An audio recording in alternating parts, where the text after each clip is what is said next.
Allah tawarkan sebuah usaha tidak akan merugi. Itu namanya bisnis sama Allah.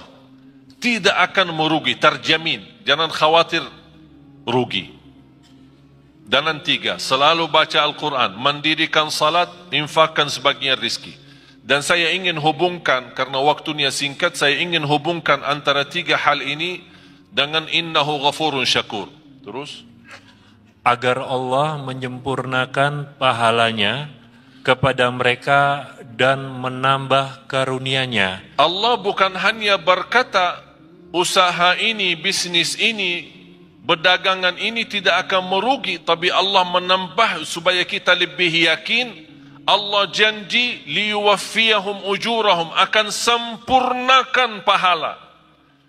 Jadi jangan khawatir ketika kita beramal, tilawatul Quran walaupun ada kekurangan, salat kita walaupun masih banyak bocor, belum bisa ikhlas dan khusyuk, jangan khawatir, Allah sudah janji akan Allah sempurnakan pahalanya. Jadi jangan salah Allah hitungkan pahala. Yang penting kita fokuskan hitungkan dosa-dosa kita. Soal pahala, Allah sudah menjaminkan sempurna. Hanya cukup itu saja. Allah masih menjanjikan hal lagi supaya kita lebih mantap keyakinan kita terhadap janji Allah. Karena manusia sekarang lebih yakin kepada janji manusia daripada janji Allah.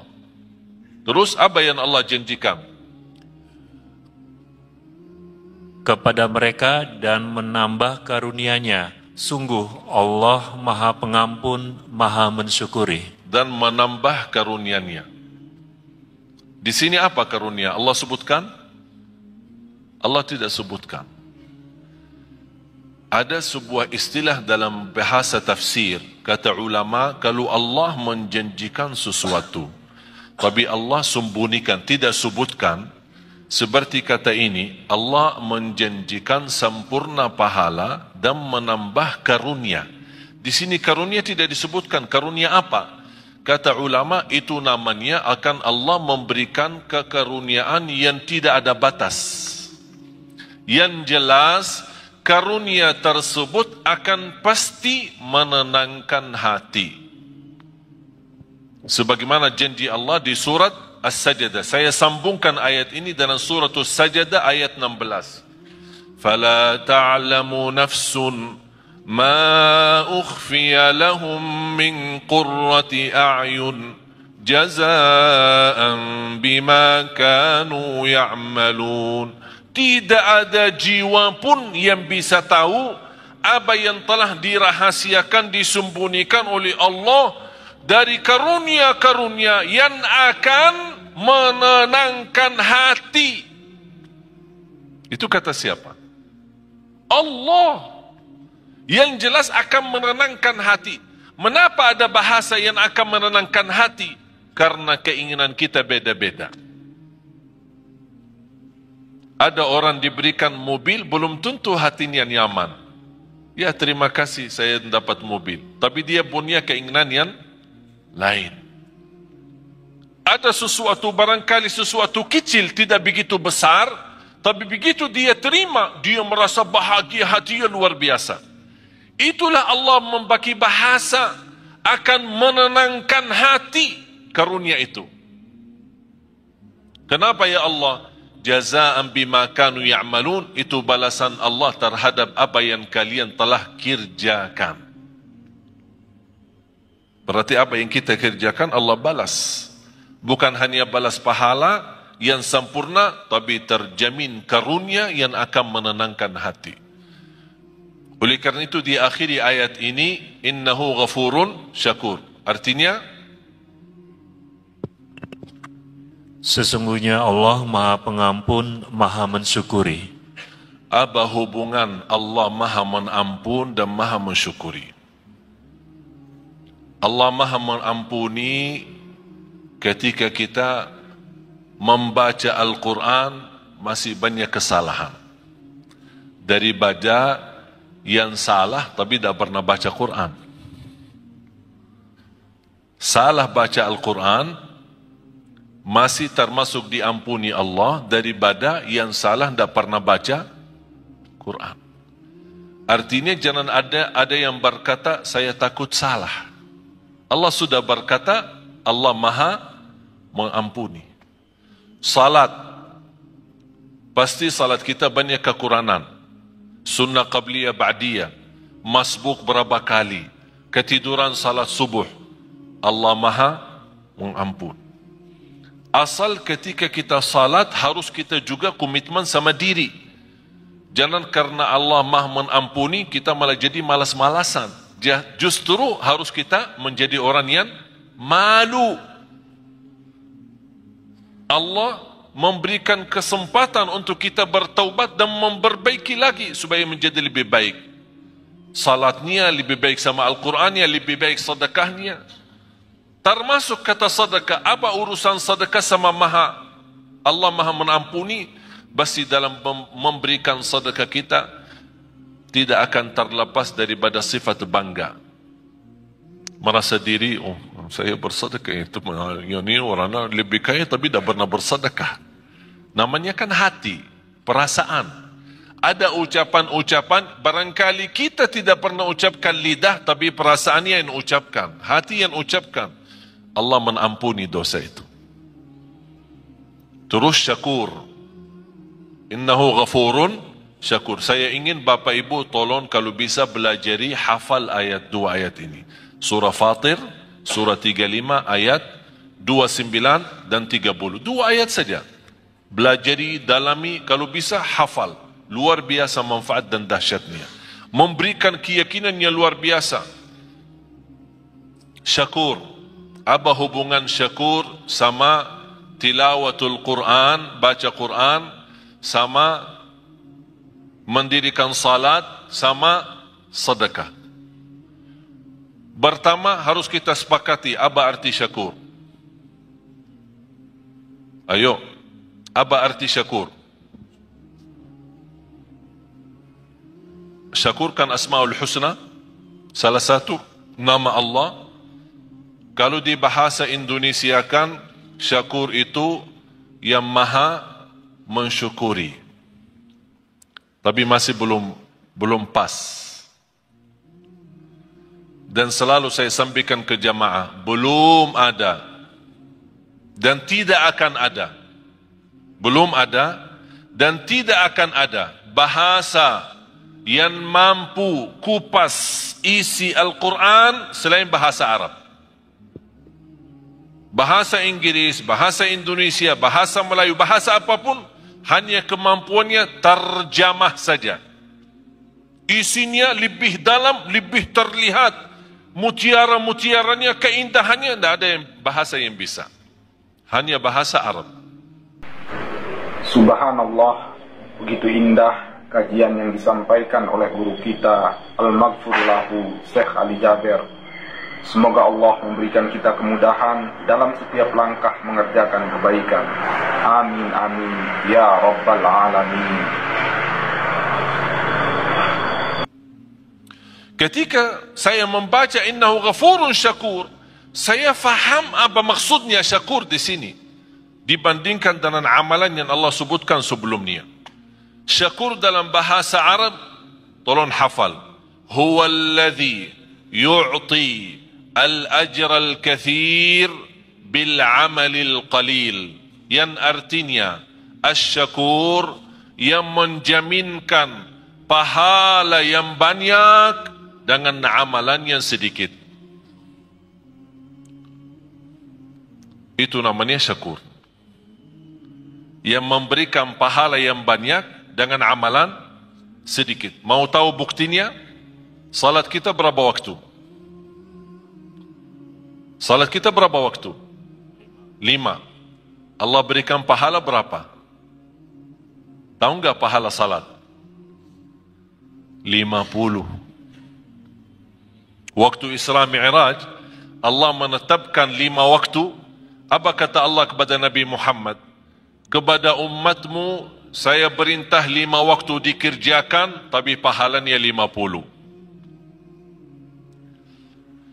Hadis Rasulullah SAW, barang siapa yang menjaga sunnah qabliyah ba'diyah 12 rakaat di Sahih Muslim, 12 rakaat sehari dan semalam, yang namanya sunnah qabliyah ba'diyah, dapat rumah di dalam surga.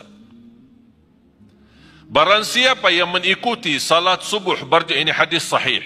Barang siapa yang ikuti salat subuh berjamaah dapat pahala seperti orang salat malam sepanjang malam. Padahal sepanjang malam tidur. Mana kita mampu salat malam sepanjang malam. Hanya dalam subuh jamaah, berjamaah subuh, pahala sepanjang malam kita dapat. Lebih dahsyat lagi, sunnah qabliyah subuh. Lebih baik, lebih besar pahalanya daripada dunia dan segala isinya. Itulah syakur. Amalan sedikit tapi pahalanya besar. Kalau Allah tidak syakur, memberikan pahala yang banyak dan amalan sedikit, kita tidak bisa kejar umur kita dibanding umat yang terdahulu. Satu malam Lailatul Qadar, Bapak Ibu, pahalanya 83 tahun, padahal umur kita belum tentu 83. Itulah syakur. Allah memberikan dengan amalan yang sedikit tapi pahala yang banyak.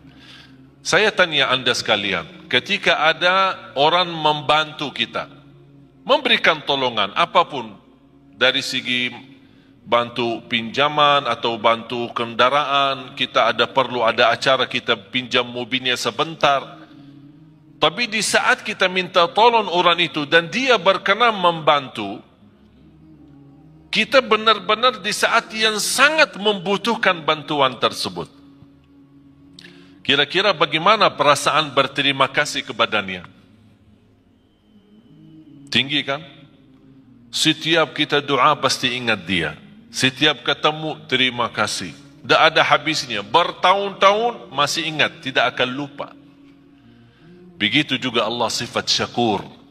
Apapun amal salih yang kita kerjakan, jangan khawatir, Allah tidak akan lupa kebaikan kita. Tapi yang semestinya kita malu. Sebagaimana Allah tidak lupa kebaikan kita, Allah juga tidak lupa dosa-dosa kita. Tapi subhanallah, tanda Allah syakur, ketika kita berdosa, Allah perintahkan malaikat jangan dituliskan dulu. Disebutkan berbagai macam riwayat, diberikan kesempatan 3 hari supaya taubat. Kalau dia taubat, sadar malu, diampuni dosa, tidak perlu ditulis. Dan begitu luar biasa syakurnya Allah kepada manusia. Dan amalan yang sedikit diberikan pahala yang banyak. Dan sedekah Allah subhanahu wa ta'ala, ini saya kaitkan antara hubungan Quran, sedekah sama syakur. Yang kita beri kepada Allah berapa? Dan yang Allah berikan kepada kita berapa? Rizki yang kita miliki Bapak Ibu, kalau kita mau hitungkan harus kena denda dan bayar, mana orang sanggup? Setiap mau hirup udara yang segar harus bayar. Setiap mau buka mata harus bayar. Mau tutup lagi harus bayar. Mau bergerak satu langkah harus bayar. Sanggup gak hidup? Tidak bisa. Tapi Allah memberikan banyak. Dan Allah tidak minta yang banyak. Zakat pun yang namanya zakat harta 2,5%. 2,5%. Mengapa 2,5%? Harta Allah berikan banyak, tapi Allah tidak minta yang banyak. Supaya sisanya buat nikmati. Silahkan nikmati. 2,5% setiap hari? Tidak. Kira-kira kalau setiap hari 2,5% gimana? Sanggup gak? Setiap bulan? Bukan. Setahun sekali. Contoh, pegawai, karyawan, orang bekerja yang menerima gaji. Kalau gaji anda 10 juta atau 5 juta. Ustaz, jangan 5 juta terlalu banyak. Ya udah 2 juta. 2 juta berbulan. Dalam satu tahun berapa? 24 juta. Berarti ada zakat kan? Tapi banyak orang salah hitung. Selama 1 tahun anda punya keperluan. Kontrak, ada kos-kosan, pulsa, makan di jalan, bayar ini, bayar itu, ada cicilan, tagihan handphone, cicilan, bajunya cicilan, semuanya cicilan. Jadi bayarkan tagihan sana sini. Ternyata akhir tahun, pas kita mau hitungkan tabungan terisi atau tersisa dari sepanjang tahun gaji, ternyata yang tersisa hanya 800.000. Berarti Anda tidak ada zakat. Anda tidak ada zakat. Karena yang terhitung bukan berapa gaji, tapi berapa yang tersisa dari gaji. Faham Bapak Ibu? Tapi kalau bersedekah bebas. Zakat wajib, sedekah bebas. Bahkan ada orang punya kelebihan bersedekah tapi tidak pernah zakat. Mengapa tidak pernah zakat? Karena tidak pernah ada uang. Begitu datang uang, sedekah. Datang uang lagi, sedekah. Berarti zakat tidak ada. Alhamdulillah sekarang umur saya 39, sebentar lagi mau 40. Saya seumur saya sampai titik ini, saya tidak pernah zakat harta. Tidak pernah zakat harta. Kok masa Ustaz tidak pernah zakat? Kan zakat salah satu rukun Islam. Tidak pernah zakat. Kenapa? Karena saya tidak suka simpan duit. Tidak suka simpan. Kalau begitu suka simpan, Allah ajarkan, jangan lupa zakat. Supaya Allah biasakan manusia jangan suka simpan duit. Jangan terlalu cinta dunia. Kalau sudah duit terkumpul, begitu mulai kurang angka-angkanya, mulai pusing, sakit. Yang awal-awalnya 50 juta, banyak nolnya, begitu kurang nol, ini nolnya kemana ini? Ternyata nol berharga. Allah menajarkan supaya kita jangan terbiasa cinta nol itu. Supaya mudah membagi. Banyak yang Allah janjikan. Oleh karena itu, titipan yang Allah berikan itu pun Allah tidak perintahkan harus keluarkan semua. Hanya sebagian. Karena Allah syakur, akan Allah berterima kasih kepada Anda yang berkenan menwakafkan, berkenan membantu, berkenan mensedekahkan di jalan Allah. Bagaimana tanda Allah berterima kasih kepada kita? Akan Allah berikan kelebihan dan karunia yang Allah sudah janjikan dalam ayat itu. Karunia-karunia yang tidak pernah diduga. Bisa karunia keturunan, bisa karunia penghafal Al-Quran. Ada orang dan Masya Allah rajin sedekah. Saya punya ibu. Ibu saya orang awam. Bukan ulama, bukan ustazah. Awam. Bahkan termasuk buta huruf, dah bisa baca Quran. Baru saja mulai baca. Bagaimana dia bisa memiliki anak 12? Termasuk saya.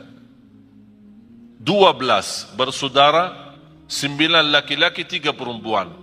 Di antara 12, 10 penghafal Al-Quran, 30 juz, bukan juz 30. Soalnya mohon maaf, kalau di Indonesia bilang hafiz, banyak orang bilang hafiz. Tapi hafiz cuma juz amma, juz 30. Sudah dianggap diri hafiz. Kalau gelar hafiz kita di Madinah, kalau orang sebut hafiz, berarti yang dimaksud hafal 30 juz. Karena kemarin di tes, ada beberapa saudara kita, para hafiz kita kumpulkan, ada lamaran kerjaan di Qatar, di negara Qatar, mencari imam-imam dan muazzin dari Indonesia. Yang hafal dapat gaji hampir $2,500 US, tempat tinggal, tiket setiap tahun pulang pergi, dan fasilitas kesihatan, anaknya sekolah dan yang lain-lain. Tapi syaratannya hafal 30 juz. Banyak daftar melalui yayasan kami, diberikan kepercayaan, datang mereka daftar, hafal. Semua daftar.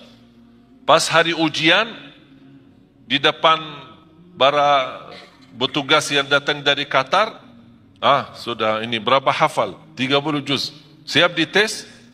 Siap. Tapi mohon boleh nggak dites cuma 5 juz? Astaghfirullah. Kau daftar 30 juz, kau mau dites 5 juz? Kenapa? 25 yang mana? Hilang. Jamaah sekalian dimuliakan Allah Subhanahu wa taala. Saya ingat ketika saya di bandara, saya bertemu seorang saya tidak kenal. Tapi ternyata beliau dari Arab, kenal muka saya, sering lihat di YouTube. Dia tegur saya, Assalamualaikum warahmatullahi wabarakatuh. Dia bawa keluarga, istri sama anak. Begitu selesai salaman, biasa-biasa saja saya jalan, mau lewati imigrasi, saya lihat beliau antri. Saya bantu, punya keluarga, punya anak. Kalau kita ada kesempatan, saya yakin Bapak Ibu kalau di posisi saya, pasti kalau bisa bantu, pasti akan bantu mereka. Saya minta izin, mana paspornya, biar saya bantu. Saya ambil paspor, saya serahkan ke petugas imigrasi. Saya kenal mereka baik, alhamdulillah, dibantu, lurus. Apa yang terjadi? Bapak sama istri sama anak dilewatkan oleh petugas imigrasi tanpa diperiksa wanita. Wanita kan Arab cadar. Biasanya kalau masuk ke imigrasi harus buka cadar, disesuaikan dengan paspor. Tapi karena mereka bawaan saya tidak diperiksa, percaya, lurus, jalan. Ini cerita hampir sudah 3 bulan. Sungguh Bapak Ibu, sampai sekarang si ibu itu beribuan terima kasih kepada istri saya atas bantuan suami. Kenapa? Ini bukan hal biasa. Kita bisa diluruskan di depan imigrasi tanpa kita dilihat muka. Mereka menganggap perbuatan yang kita bantu hanya hal biasa. Menurut saya biasa. Hal kecil. Tapi bagi mereka itu bukan kecil. Begitu luar biasa, setinggi harapan mereka, setinggi perasaan mereka untuk mengucapkan terima kasih. Padahal ini sudah 3 bulan lebih. Allah Subhanahu wa taala Maha besar. Lebih tinggi terima kasih Allah kepada manusia ketika berbuat kebaikan. Syaitan paling tidak suka istighfar. Kenapa syaitan tidak suka istighfar? Tahu enggak kenapa? Syaitan bekerja keras pagi, siang, sore, malam untuk menggoda manusia. Terjumus manusia, salah ikut syaitan, berbuat dosa. Begitu dia ingat Allah, astagfirullah, dia nangis malu. Sebab kata istighfar, Allah ampuni dosanya. Apa kata syaitan? Capek deh. Dari pagi sampai malam, aku godain, begitu berhasil, sebentar saja diampuni. Astaghfirullah. Allah cinta istighfar. Apalagi istighfar yang mendalam hati. Betul paling dalam. Ucapan ini sederhana, tapi luar biasa. Ingat Bapak Ibu, bagi Allah sebagaimana di ayat ini, innahu ghafurun syakur. Bagi Allah soal ampunan dosa sangat mudah. Paling enak, paling enteng, paling ringan bagi Allah ampunan dosa. Allah tidak keberatan mengampuni dosa kita. Wa inni laghaffarun liman taba wa amana wa amila salihan thumma ihtada. Kata Allah Subhanahu wa taala, aku ampuni, aku berkenan ampuni. Tapi bagi siapa? Yang berkenan taubat, yang berkenan istighfar. Oleh karena itu ketika kita bertaubat dan menangis, titisan air mata berharga di sisi Allah. Dari mana kita tahu berharga di sisi Allah? Ternyata Rasulullah SAW bersabda, Ainun la tamassahan nar, ainun bakat min khasyatillah. Bisa titisan air mata karena Allah, malu sama Allah, malu karena dosa maksiat, sebab titisan air mata, Allah jamin kita tidak boleh tersentuh oleh neraka Jahannam. Berarti jamaah sekalian, air mata itu tidak main. Apalagi air mata yang menangis karena Allah subhanahu wa ta'ala. Oleh karena itu kita selalu beristighfar. Mudah-mudahan istighfar kita yang kita selalu membawa menjadi wirid kita sehari-hari kita, membawa ampunan Allah subhanahu wa ta'ala. Alhamdulillah, itulah tadi kajian yang indah dari guru kita Al-Maghfurullahu Syekh Ali Jaber. Semoga menjadi amal jariah beliau dan diberikan tempat yang mulia di sisi Allah subhanahu wa ta'ala. Amin amin ya rabbal alamin. Wassalamualaikum warahmatullahi wabarakatuh.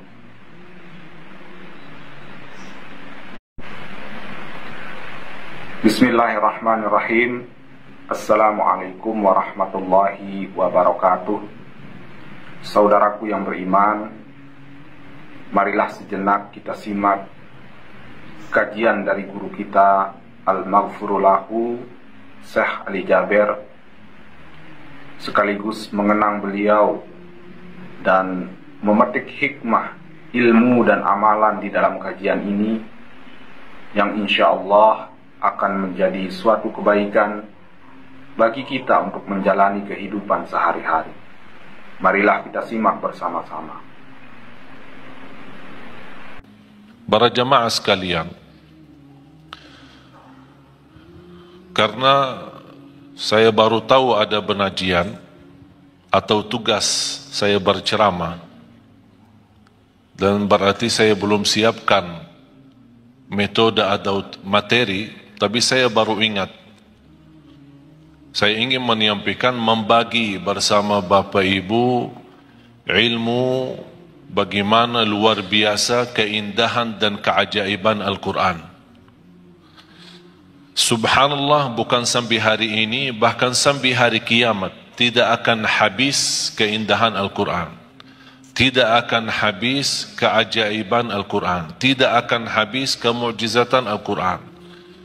Al-Quran diturunkan bukan hanya untuk dibaca, tapi inti dari diturunnya Al-Quran adalah untuk ditadabburi dan dihayati.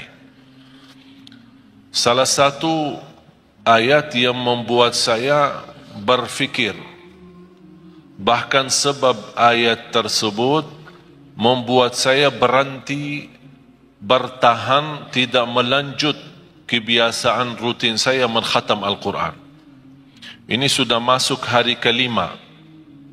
Masuk hari kelima, saya belum mampu melanjut bacaan tilawah rutin saya untuk menkhatam Al-Quran. Sebab dua ayat ini. Di surat Fatir, mudah-mudahan Bapak Ibu bisa tertulis dua ayat ini, ditulis, difahami, dibelajari, kalau bisa hafalkan.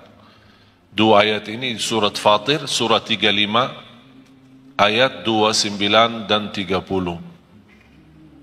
Saya mohon dibantu kalau ada Quran terjemahan. Ada Quran yang bawa Quran terjemahan, ada. Sekarang HP kita semua ada Quran terjemahan. Bisa yang berkenan maju ke depan membacakan terjemahan. A'udzu billahi minasy syaithanir rajim. Bismillahirrahmanirrahim. الذين يتلون كتاب الله وأقاموا الصلاة وأنفقوا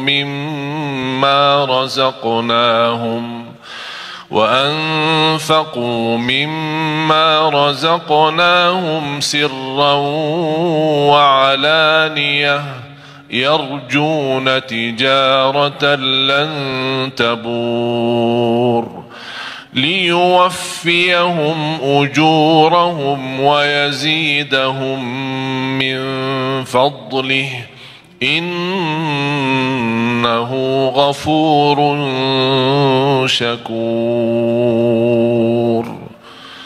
صدق الله العظيم. Ada yang bawa terjemahan? Bisa dibantu terjemahannya. Saya minta, karena walaupun saya sejak kecil menghafal Al-Quran, tapi subhanallah kadang-kadang ketika membaca, jujur saja jamaah sekalian, belum tentu semua bacaan kita 100% bisa ikhlas. Belum tentu 100% bisa merasa keindahan. Pasti ada satu saat tersentuh sebuah ayat.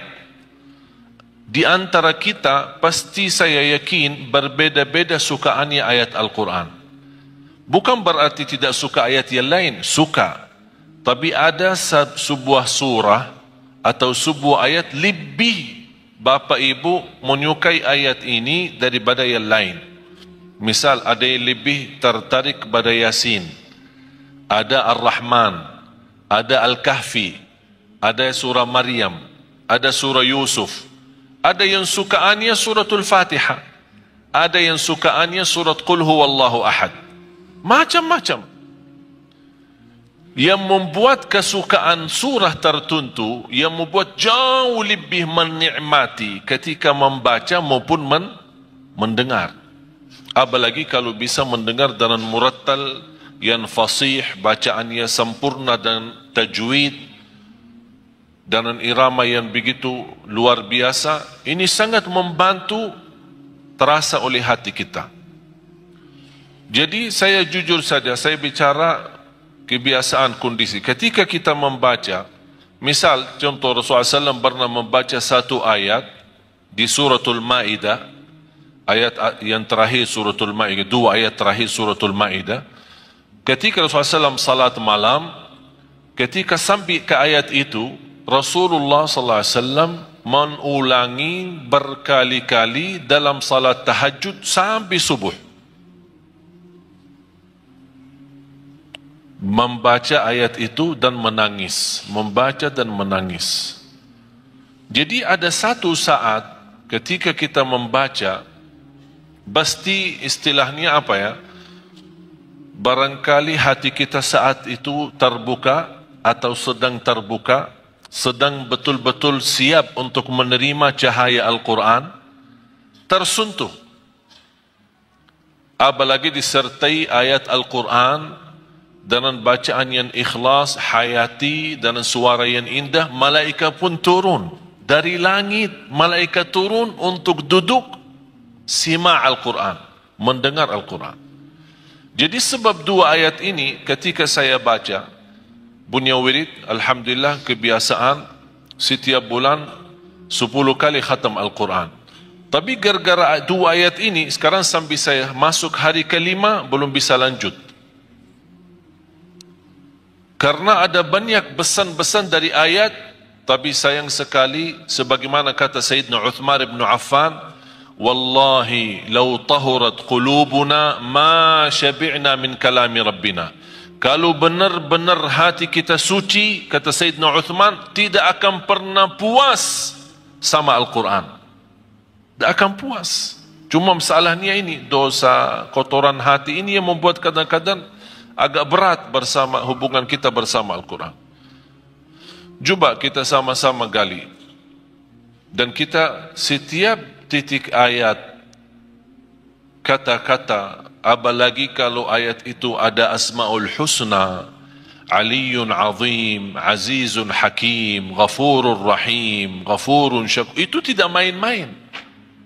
Ada hikmah, bahkan ada hubungan yang amat mendalam antara Asma'ul Husna sama ayat yang dibahas itu. Seperti Subhanalladzi asra bi'abdihi laylan minal masjidil harami ilal masjidil aqsa alladzi barakna hawlahu linuriyahu min ayatina innahu huwa as-sami'ul basir. Saya tertarik, kok kenapa ada Sami'un Basir? Padahal peristiwa Isra Mi'raj peristiwa yang dahsyat. Fantasnya dari segi bahasa, saya bicara bahasa. Dari segi bahasa, fantasnya innallaha ala kulli syai'in qadir. Karena ini memang hanya dalam kekuasaan Allah. Tidak akan masuk akal manusia. Kalau kita bukan beriman, mana bisa percaya Isra Mi'raj? Karena ini peristiwa yang dahsyat. bukan dalam satu malam lagi, sebentar dari waktu malam Rasul bisa berangkat ke tanah suci di sana Masjidul Aqsa dan menimami para Nabi dan Rasul seluruhnya. 312.000 para Nabi dan Rasul, mereka semua berkumpul di sana. Mereka menghadiri, ikut imam Rasul SAW. Begitu selesai Rasul SAW, mereka kan sudah meninggal. Ini kan di luar kemampuan fikiran kita. Bagaimana Allah kumpulkan mereka? 312 Rasul dan 24.000 Nabi semua berkumpul untuk bertemu dengan Rasulullah SAW, berbaiat sama Rasul, dan mereka menyaksikan Rasulullah SAW adalah Nabi yang terakhir dan Nabi yang mulia. Baru Rasulullah SAW selesai salat, naik ke langit, tumbus sampai 7 lapisan langit, terima perintah salat, kemudian turun.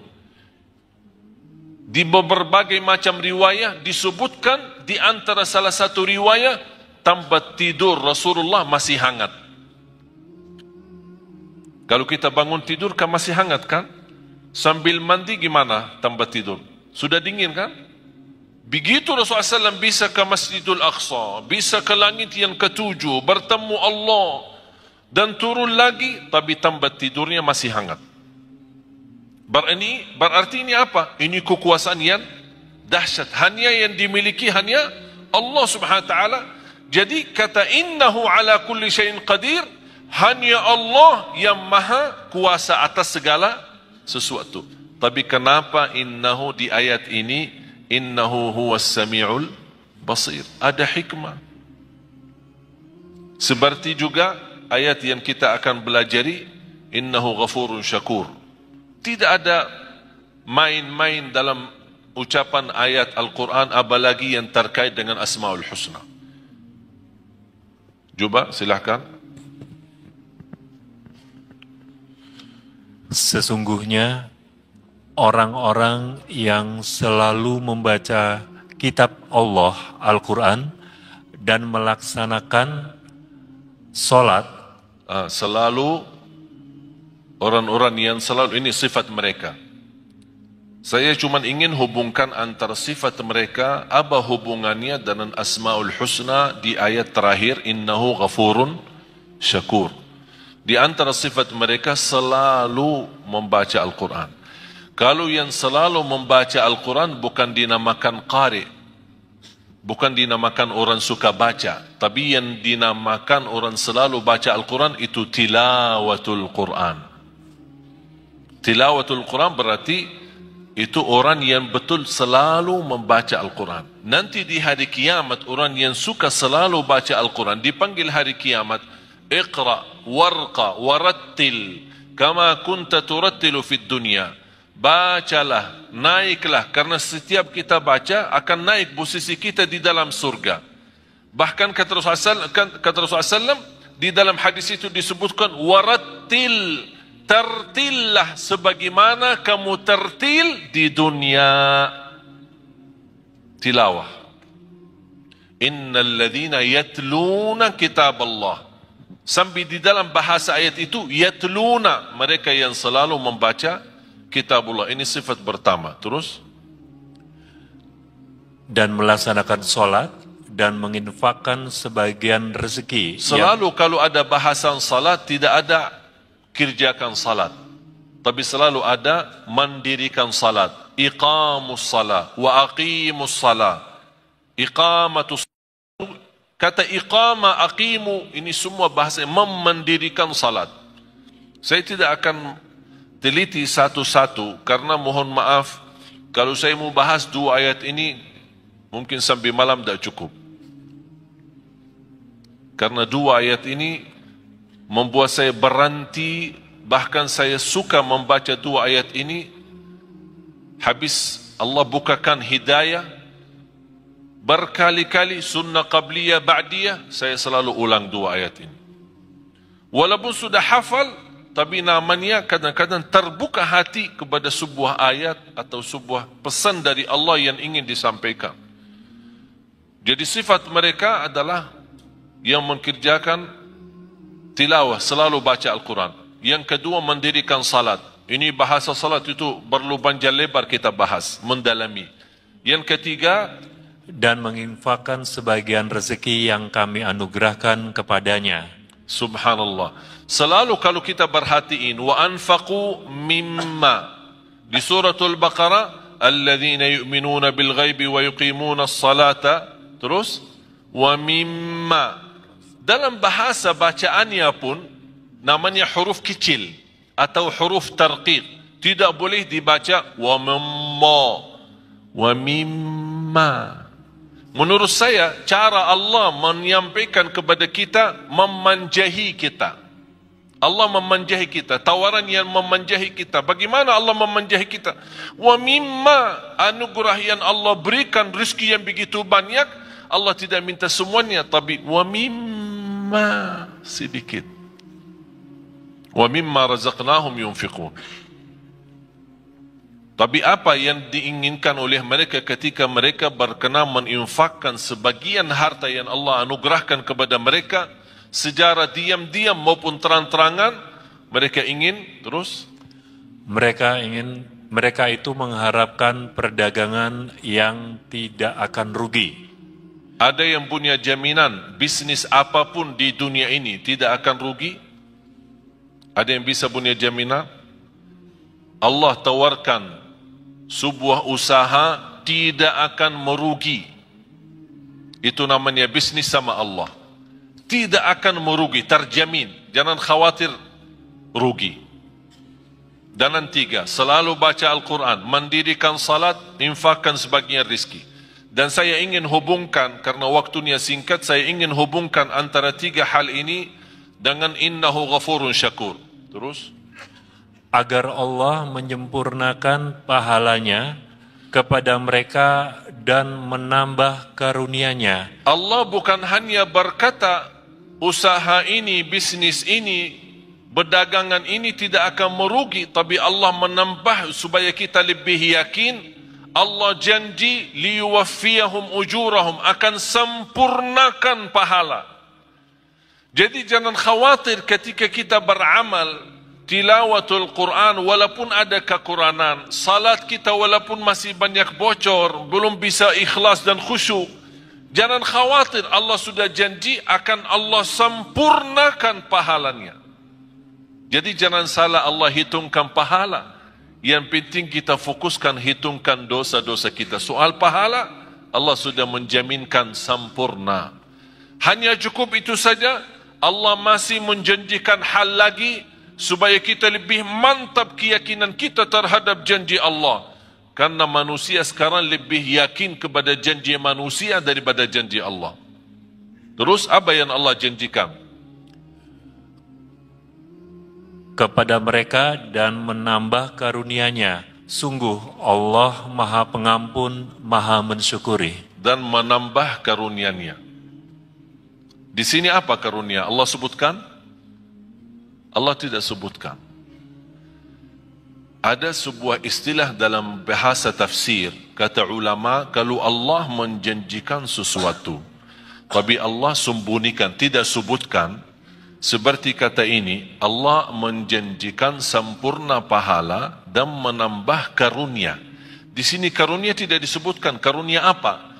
Kata ulama, itu namanya akan Allah memberikan kekaruniaan yang tidak ada batas. Yang jelas, karunia tersebut akan pasti menenangkan hati. Sebagaimana janji Allah di surat As-Sajdah. Saya sambungkan ayat ini dengan surat As-Sajdah ayat 16. فَلَا تَعْلَمُ نَفْسٌ مَا أُخْفِيَ لَهُم مِّن قُرَّةِ أَعْيُنٍ جَزَاءً بِمَا كَانُوا يَعْمَلُونَ.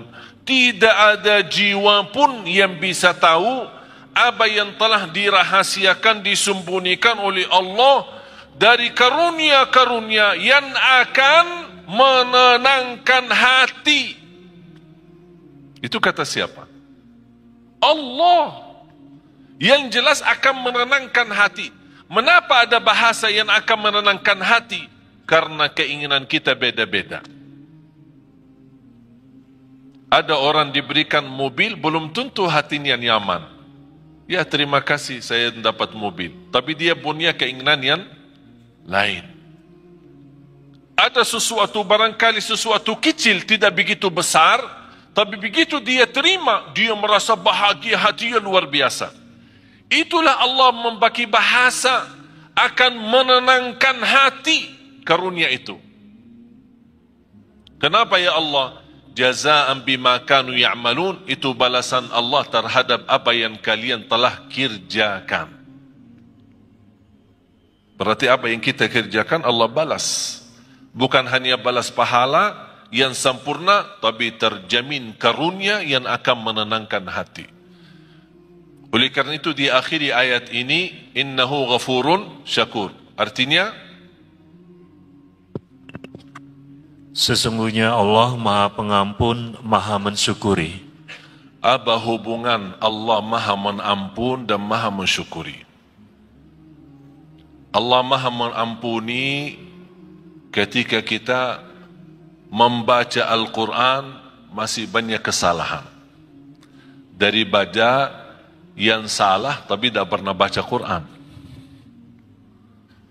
Salah baca Al-Quran masih termasuk diampuni Allah daripada yang salah tidak pernah baca Quran. Artinya jangan ada yang berkata saya takut salah. Allah sudah berkata Allah Maha Mengampuni. Salat, pasti salat kita banyak kekurangan. Sunnah qabliyah ba'diyah, masbuk berapa kali, ketiduran salat subuh, Allah Maha Mengampuni. Asal ketika kita salat harus kita juga komitmen sama diri. Jangan karena Allah Maha Mengampuni kita malah jadi malas-malasan. Justru harus kita menjadi orang yang malu. Allah memberikan kesempatan untuk kita bertaubat dan memperbaiki lagi supaya menjadi lebih baik.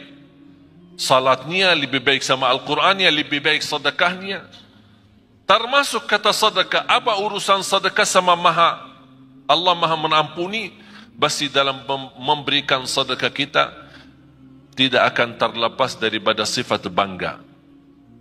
Merasa diri, oh saya bersedekah, itu ini orang lebih kaya tapi tidak pernah bersedekah. Namanya kan hati, perasaan. Ada ucapan-ucapan, barangkali kita tidak pernah ucapkan lidah, tapi perasaannya yang ucapkan, hati yang ucapkan. Allah mengampuni dosa itu. Terus syakur. Innahu ghafurun syakur. Saya ingin Bapak Ibu tolong kalau bisa belajari hafal ayat 2 ayat ini. Surah Fatir, surah 35 ayat 29 dan 30. 2 ayat saja. Belajari, dalami, kalau bisa hafal. Luar biasa manfaat dan dahsyatnya. Memberikan keyakinan yang luar biasa. Syakur.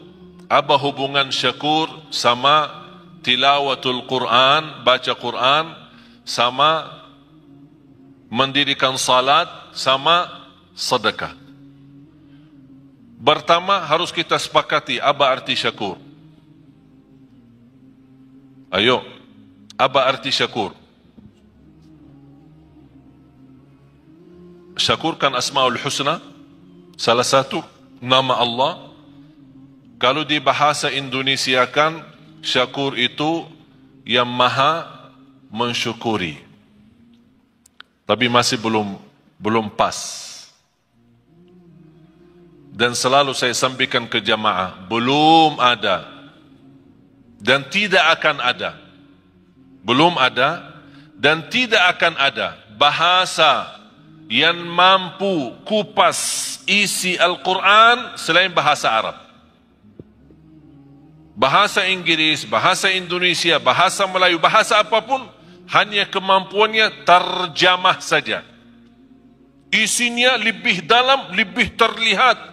Mutiara-mutiaranya, keindahannya, tidak ada bahasa yang bisa. Hanya bahasa Arab. Subhanallah, begitu indah kajian yang disampaikan oleh guru kita Al-Maghfur lahu Syekh Ali Jaber. Semoga Allah memberikan kita kemudahan dalam setiap langkah mengerjakan kebaikan. Amin amin ya rabbal alamin. Ketika saya membaca innahu ghafurun syakur, saya faham apa maksudnya syakur di sini dibandingkan dengan amalan yang Allah sebutkan sebelumnya. Syakur dalam bahasa Arab, tolong hafal, huwallazi yu'ti al-ajra al-kathir bil-amalil qalil, yang artinya asy-syakur yang menjaminkan pahala yang banyak dengan amalan yang sedikit. Itu namanya syakur, yang memberikan pahala yang banyak dengan amalan sedikit. Mau tahu buktinya? Salat kita berapa waktu? Salat kita berapa waktu? 5. Allah berikan pahala berapa? Tahu enggak pahala salat? 50. Waktu Isra Mi'raj, Allah menetapkan 5 waktu. Apa kata Allah kepada Nabi Muhammad? Kepada umatmu, saya perintah 5 waktu dikerjakan, tapi pahalanya 50. Hadis Rasulullah SAW, barang siapa yang menjaga sunnah qabliyah ba'diyah 12 rakaat, di Sahih Muslim, 12 rakaat sehari dan semalam, yang namanya sunnah qabliyah ba'diyah, dapat rumah di dalam surga. Barang siapa yang mengikuti salat subuh ini hadis sahih. Barang siapa yang ikuti salat subuh berjamaah, dapat pahala seperti orang salat malam sepanjang malam. Padahal sepanjang malam tidur. Mana kita mampu salat malam sepanjang malam. Hanya dengan subuh jamaah, berjamaah subuh, pahala sepanjang malam kita dapat. Lebih dahsyat lagi, sunnah qabliyah subuh lebih baik, lebih besar pahalanya daripada dunia dan segala isinya. Itulah syakur. Amalan sedikit tapi pahalanya besar. Kalau Allah tidak syakur, memberikan pahala yang banyak dan amalan sedikit, kita tidak bisa kejar umur kita dibanding umat yang terdahulu. Satu malam Lailatul Qadar, Bapak Ibu, pahalanya 83 tahun, padahal umur kita belum tentu 83. Itulah syakur. Allah memberikan dengan amalan yang sedikit tapi pahala yang banyak. Saya tanya anda sekalian, ketika ada orang membantu kita, memberikan tolongan apapun, dari segi bantu pinjaman atau bantu kendaraan, kita perlu ada acara, kita pinjam mobilnya sebentar. Tapi di saat kita minta tolong orang itu dan dia berkenan membantu, kita benar-benar di saat yang sangat membutuhkan bantuan tersebut. Kira-kira bagaimana perasaan berterima kasih kepadanya? Tinggi kan? Setiap kita doa pasti ingat dia. Setiap ketemu terima kasih. Tidak ada habisnya. Bertahun-tahun masih ingat, tidak akan lupa. Begitu juga Allah sifat syakur. Apapun amal saleh yang kita kerjakan, jangan khawatir, Allah tidak akan lupa kebaikan kita. Tapi yang semestinya kita malu. Sebagaimana Allah tidak lupa kebaikan kita, Allah juga tidak lupa dosa-dosa kita. Tapi subhanallah, tanda Allah syakur, ketika kita berdosa, Allah perintahkan malaikat jangan dituliskan dulu. Disebutkan berbagai macam riwayat, diberikan kesempatan 3 hari supaya taubat. Kalau dia taubat sadar malu, diampuni dosa, tidak perlu ditulis. Dan begitu luar biasa syakurnya Allah kepada manusia. Dan amalan yang sedikit diberikan pahala yang banyak. Dan sedekah Allah subhanahu wa ta'ala, ini saya kaitkan antara hubungan Quran, sedekah sama syakur. Yang kita beri kepada Allah berapa? Dan yang Allah berikan kepada kita berapa? Rizki yang kita miliki Bapak Ibu, kalau kita mau hitungkan harus kena denda dan bayar, mana orang sanggup? Setiap menghirup udara yang segar harus bayar. Setiap mau buka mata harus bayar. Mau tutup lagi harus bayar. Mau bergerak satu langkah harus bayar. Sanggup gak hidup? Tidak bisa. Tapi Allah memberikan banyak. Dan Allah tidak minta yang banyak. Zakat pun yang namanya zakat harta 2,5%. 2,5%. Mengapa 2,5%? Harta Allah berikan banyak, tapi Allah tidak minta yang banyak. Supaya sisanya buat nikmati. Silahkan nikmati. 2,5% setiap hari? Tidak. Kira-kira kalau setiap hari 2,5% gimana? Sanggup gak? Setiap bulan? Bukan. Setahun sekali. Contoh, pegawai, karyawan, orang bekerja yang menerima gaji. Kalau gaji anda 10 juta atau 5 juta. Ustaz, jangan 5 juta terlalu banyak. Ya udah 2 juta. 2 juta berbulan. Dalam satu tahun berapa? 24 juta. Berarti ada zakat kan? Tapi banyak orang salah hitung. Selama 1 tahun anda punya keperluan. Kontrak, ada kos-kosan, pulsa, makan di jalan, bayar ini, bayar itu, ada cicilan, tagihan handphone, cicilan, bajunya cicilan, semuanya cicilan. Jadi bayarkan tagihan sana sini. Ternyata akhir tahun, pas kita mau hitungkan tabungan terisi atau tersisa dari sepanjang tahun gaji, ternyata yang tersisa hanya 800.000. Berarti anda tidak ada zakat. Anda tidak ada zakat. Karena yang terhitung bukan berapa gaji, tapi berapa yang tersisa dari gaji. Faham Bapak Ibu? Tapi kalau bersedekah bebas. Zakat wajib, sedekah bebas. Bahkan ada orang punya kelebihan bersedekah tapi tidak pernah zakat. Mengapa tidak pernah zakat?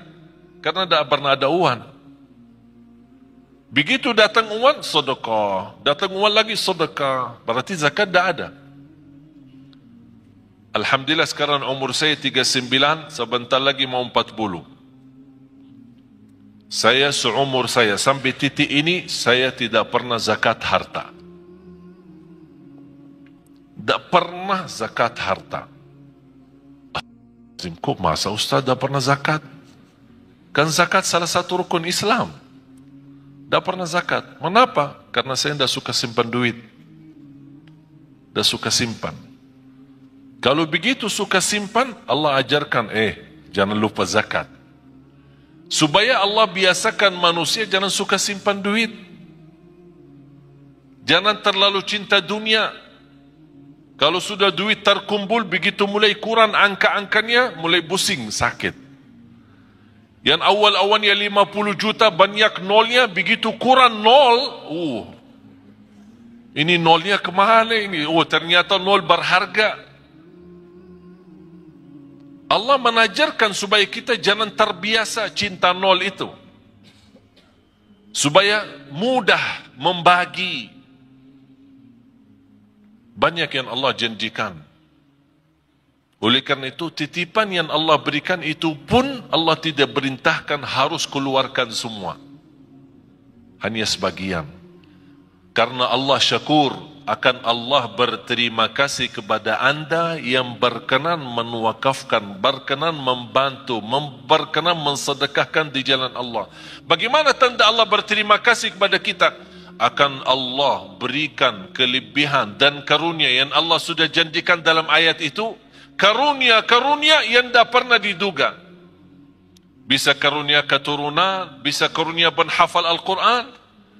Ada orang dan Masya Allah rajin sedekah. Saya punya ibu. Ibu saya orang awam. Bukan ulama, bukan ustazah. Awam. Bahkan termasuk buta huruf, dah bisa baca Quran. Baru saja mulai baca. Bagaimana dia bisa memiliki anak 12? Termasuk saya.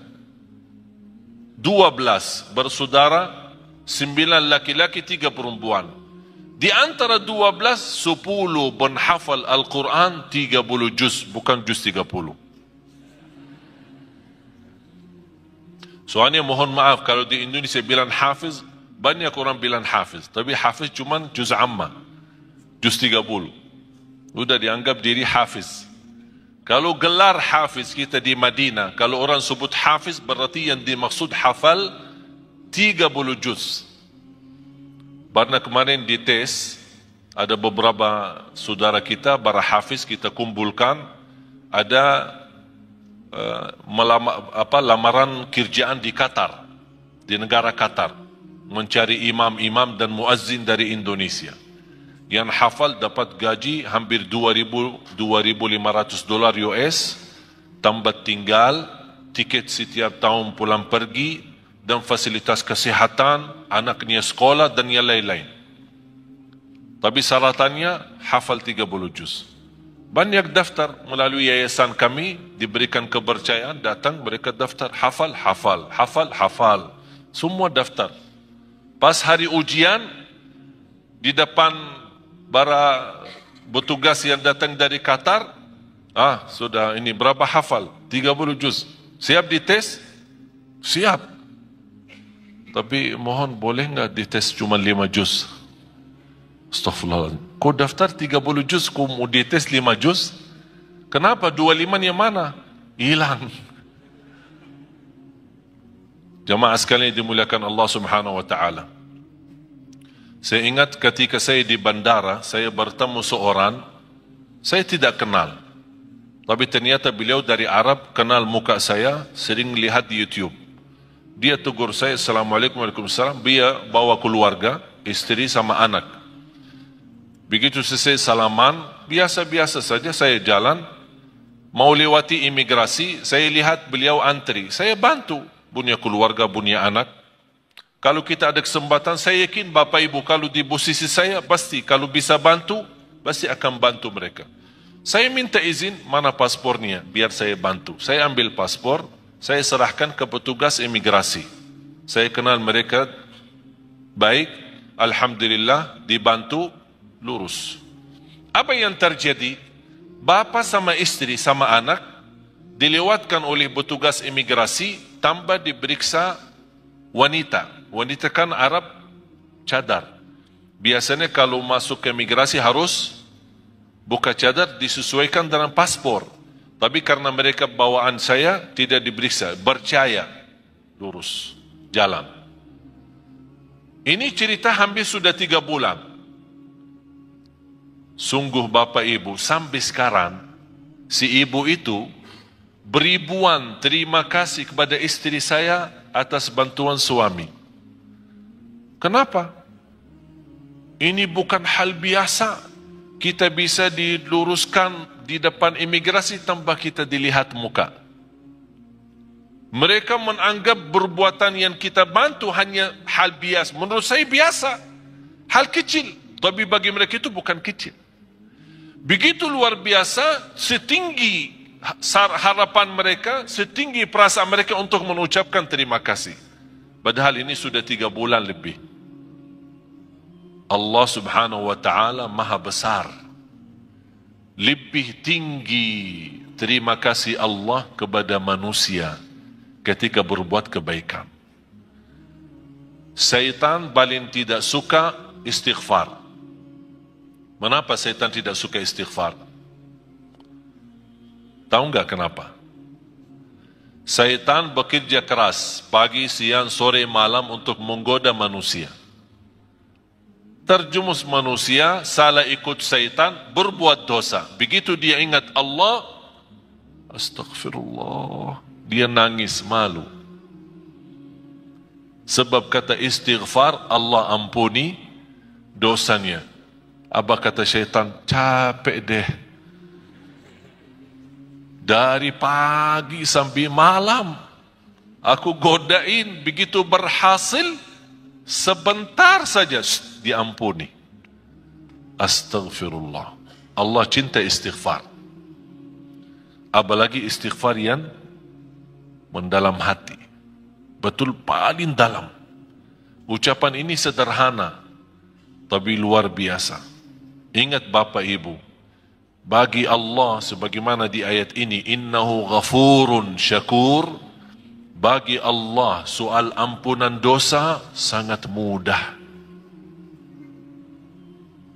Paling enak, paling enteng, paling ringan bagi Allah ampunan dosa. Allah tidak keberatan mengampuni dosa kita. Wa inni laghaffarun liman taba wa amana wa amila salihan thumma ihtada. Kata Allah Subhanahu wa taala, aku ampuni, aku berkenan ampuni. Tapi bagi siapa? Yang berkenan taubat, yang berkenan istighfar. Oleh karena itu ketika kita bertaubat dan menangis, titisan air mata berharga di sisi Allah. Dari mana kita tahu berharga di sisi Allah? Ternyata Rasulullah SAW bersabda, Ainun la tamassahan nar, ainun bakat min khasyatillah. Bisa titisan air mata karena Allah, malu sama Allah, malu karena dosa maksiat. Sebab titisan air mata, Allah jamin kita tidak boleh tersentuh oleh neraka Jahannam. Berarti jamaah sekalian, air mata itu tidak main. Apalagi air mata yang menangis karena Allah Subhanahu wa taala. Oleh karena itu kita selalu beristighfar. Mudah-mudahan istighfar kita yang kita selalu membawa menjadi wirid kita sehari-hari kita, membawa ampunan Allah Subhanahu wa taala. Alhamdulillah, itulah tadi kajian yang indah dari guru kita Al-Maghfurulahu Syekh Ali Jaber. Semoga menjadi amal jariah beliau dan diberikan tempat yang mulia di sisi Allah Subhanahu wa taala. Amin amin ya rabbal alamin. Wassalamualaikum warahmatullahi wabarakatuh.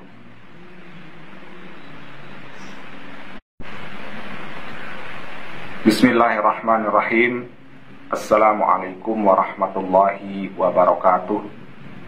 Saudaraku yang beriman, marilah sejenak kita simak kajian dari guru kita Al-Maghfurulahu Syekh Ali Jaber, sekaligus mengenang beliau dan memetik hikmah, ilmu dan amalan di dalam kajian ini yang insya Allah akan menjadi suatu kebaikan bagi kita untuk menjalani kehidupan sehari-hari.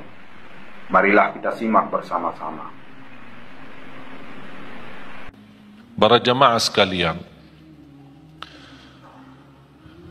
karena saya baru tahu ada penajian atau tugas saya berceramah, dan berarti saya belum siapkan metode atau materi, tapi saya baru ingat.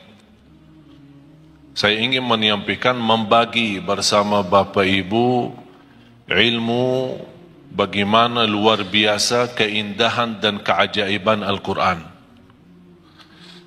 Subhanallah, bukan sampai hari ini, bahkan sampai hari kiamat tidak akan habis keindahan Al-Quran, tidak akan habis keajaiban Al-Quran, tidak akan habis kemukjizatan Al-Quran.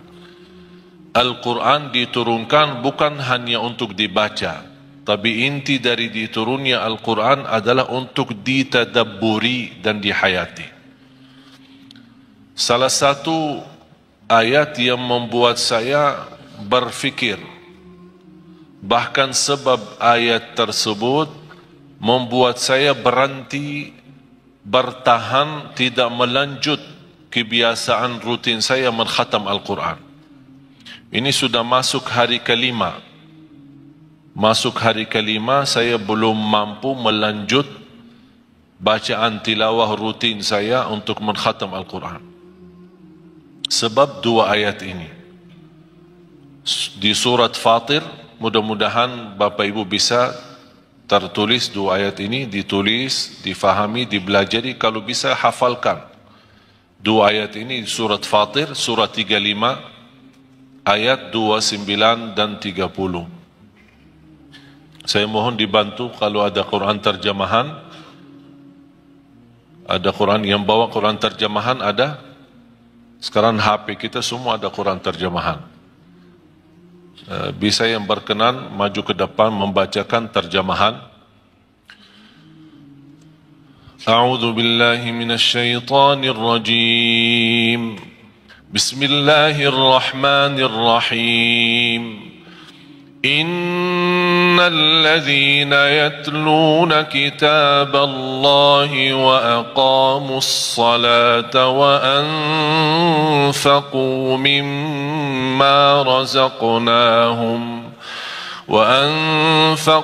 مما رزقناهم سرا وعلانية يرجون تجارة لن تبور ليوفيهم أجورهم ويزيدهم من فضله إنه غفور شكور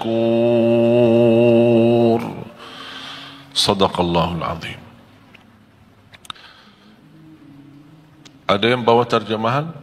Bisa dibantu terjemahannya. Saya minta, karena walaupun saya sejak kecil menghafal Al-Quran, tapi subhanallah kadang-kadang ketika membaca, jujur saja jamaah sekalian, belum tentu semua bacaan kita 100% bisa ikhlas. Belum tentu 100% bisa merasa keindahan. Pasti ada satu saat tersentuh sebuah ayat. Di antara kita pasti saya yakin berbeda-beda sukaannya ayat Al-Quran. Bukan berarti tidak suka ayat yang lain, suka. Tapi ada sebuah surah atau sebuah ayat lebih bapa ibu menyukai ayat ini daripada yang lain. Misal ada yang lebih tertarik kepada Yasin, ada Ar-Rahman, ada Al-Kahfi, ada surah Maryam, ada surah Yusuf. Ada yang sukaannya suratul Fatihah, ada yang sukaannya surat Qul Huwallahu Ahad. Macam-macam. Yang membuat kesukaan surah tertentu, yang membuat jauh lebih menikmati ketika membaca maupun mendengar. Apalagi kalau bisa mendengar dengan murattal yang fasih, bacaannya sempurna dan tajwid, dan irama yang begitu luar biasa, ini sangat membantu terasa oleh hati kita. Jadi saya jujur saja, saya bicara kebiasaan kondisi. Ketika kita membaca, misal contoh Rasulullah SAW pernah membaca satu ayat di suratul Ma'idah, ayat yang terakhir suratul Ma'idah, dua ayat terakhir suratul Ma'idah. Ketika Rasulullah SAW salat malam, ketika sampai ke ayat itu, Rasulullah SAW mengulangi berkali-kali dalam salat tahajud sampai subuh. Membaca ayat itu dan menangis, membaca dan menangis. Jadi ada satu saat ketika kita membaca, pasti istilahnya apa ya? Barangkali hati kita saat itu terbuka atau sedang terbuka, sedang betul-betul siap untuk menerima cahaya Al-Quran, tersentuh. Apalagi disertai ayat Al-Quran dengan bacaan yang ikhlas, hayati, dan suara yang indah, malaikat pun turun dari langit. Malaikat turun untuk duduk sima Al-Quran, mendengar Al-Quran. Jadi sebab dua ayat ini ketika saya baca, punya wirid, alhamdulillah kebiasaan setiap bulan 10 kali khatam Al-Quran. Tapi gara-gara dua ayat ini, sekarang sampai saya masuk hari kelima belum bisa lanjut. Karena ada banyak pesan-pesan dari ayat, tapi sayang sekali sebagaimana kata Sayyidina Uthman ibn Affan, wallahi law tahurat qulubuna ma syabi'na min kalami rabbina. Kalau benar-benar hati kita suci, kata Sayyidina Uthman, tidak akan pernah puas sama Al-Quran. Tak akan puas. Cuma masalahnya ini, dosa, kotoran hati ini yang membuat kadang-kadang agak berat bersama hubungan kita bersama Al-Quran. Cuba kita sama-sama gali. Dan kita setiap titik ayat, kata-kata, apalagi kalau ayat itu ada Asma'ul Husna, Aliyun Azim, Azizun Hakim, Ghafurur Rahim, Ghafurun Syakur, itu tidak main-main. Ada hikmah, bahkan ada hubungan yang amat mendalam antara Asma'ul Husna sama ayat yang dibahas itu. Seperti Subhanalladzi asra bi'abdihi laylan minal masjidil harami ilal masjidil aqsa alladzi barakna hawlahu linuriyahu min ayatina innahu huwa as-sami'ul basir. Saya tertarik, kok kenapa ada Sami'ul Basir? Padahal peristiwa Isra Mi'raj peristiwa yang dahsyat. Fantasnya dari segi bahasa, saya bicara bahasa. Dari segi bahasa, fantasnya innallaha ala kulli syai'in qadir. Karena ini memang hanya dalam kekuasaan Allah. Tidak akan masuk akal manusia. Kalau kita bukan beriman, mana bisa percaya Isra Mi'raj? Karena ini peristiwa yang dahsyat. Bukan dalam satu malam lagi, sebentar dari waktu malam Rasul bisa berangkat ke tanah suci di sana Masjidul Aqsa dan menimami para Nabi dan Rasul seluruhnya. 312.000 para Nabi dan Rasul, mereka semua berkumpul di sana. Mereka menghadiri, ikut imam Rasul SAW. Begitu selesai Rasul SAW, mereka kan sudah meninggal. Ini kan di luar kemampuan fikiran kita. Bagaimana Allah kumpulkan mereka? 312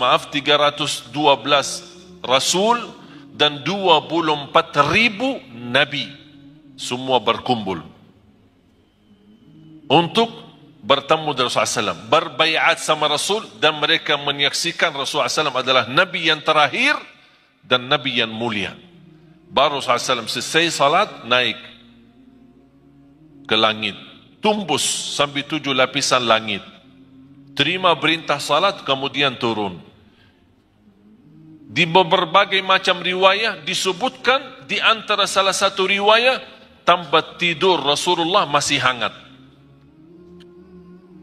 Kalau kita bangun tidur kan masih hangat kan? Sambil mandi gimana tempat tidur? Sudah dingin kan? Begitu Rasulullah SAW bisa ke Masjidul Aqsa, bisa ke langit yang ke-7, bertemu Allah, dan turun lagi, tapi tempat tidurnya masih hangat. Berarti ini apa? Ini kekuasaan yang dahsyat. Hanya yang dimiliki hanya Allah Subhanahu Wa Taala. Jadi kata innahu ala kulli syai'in qadir, hanya Allah yang maha kuasa atas segala sesuatu. Tapi kenapa innahu di ayat ini innahu huwas sami'ul basir? Ada hikmah. Seperti juga ayat yang kita akan belajari, innahu ghafurun syakur. Tidak ada main-main dalam ucapan ayat Al-Quran, apalagi yang terkait dengan Asma'ul Husna. Coba silahkan. Sesungguhnya orang-orang yang selalu membaca kitab Allah, Al-Quran, dan melaksanakan solat. Selalu, orang-orang yang selalu, ini sifat mereka. Saya cuma ingin hubungkan antara sifat mereka, apa hubungannya dengan Asma'ul Husna di ayat terakhir, innahu ghafurun syakur. Di antara sifat mereka selalu membaca Al-Quran.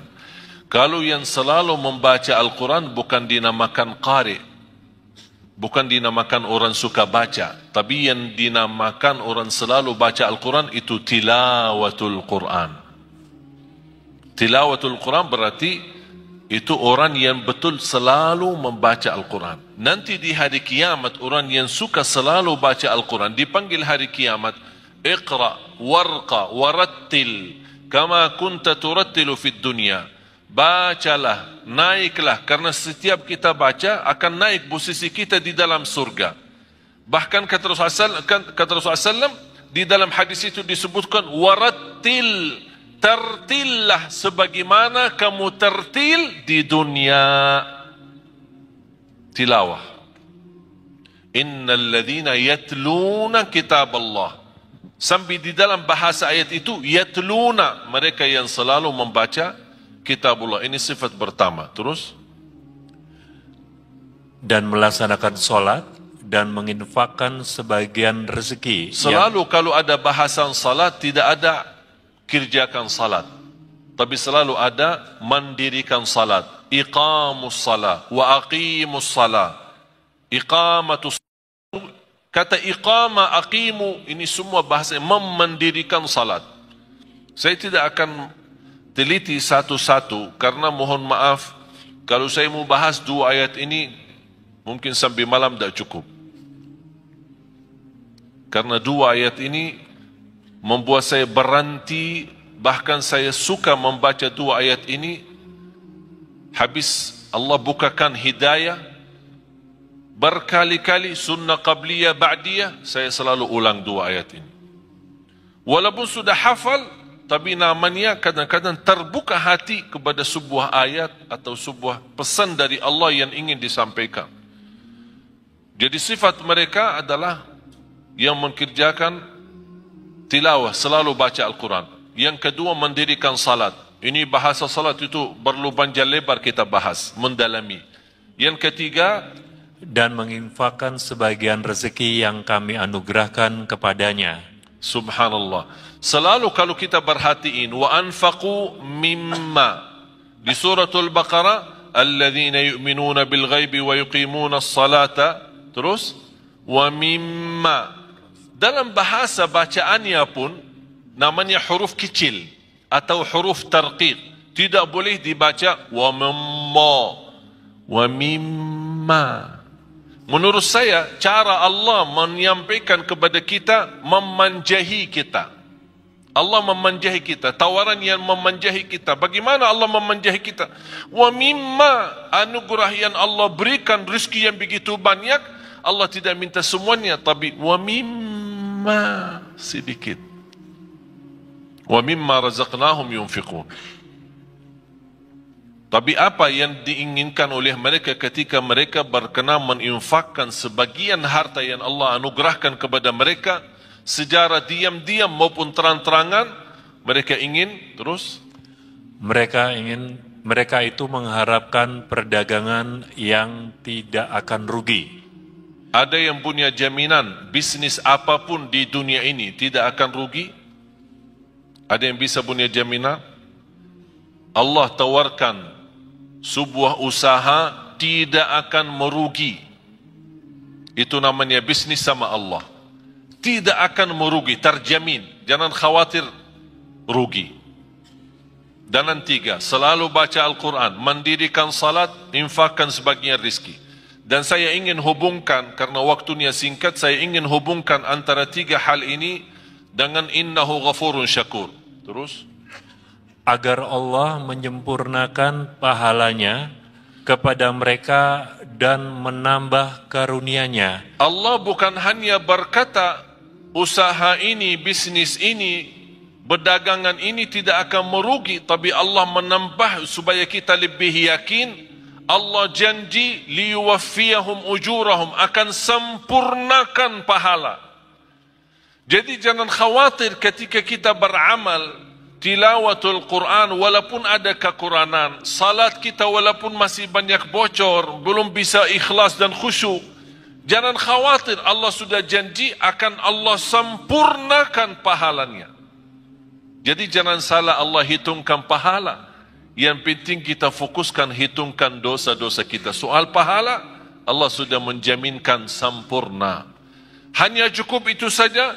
Allah masih menjanjikan hal lagi supaya kita lebih mantap keyakinan kita terhadap janji Allah.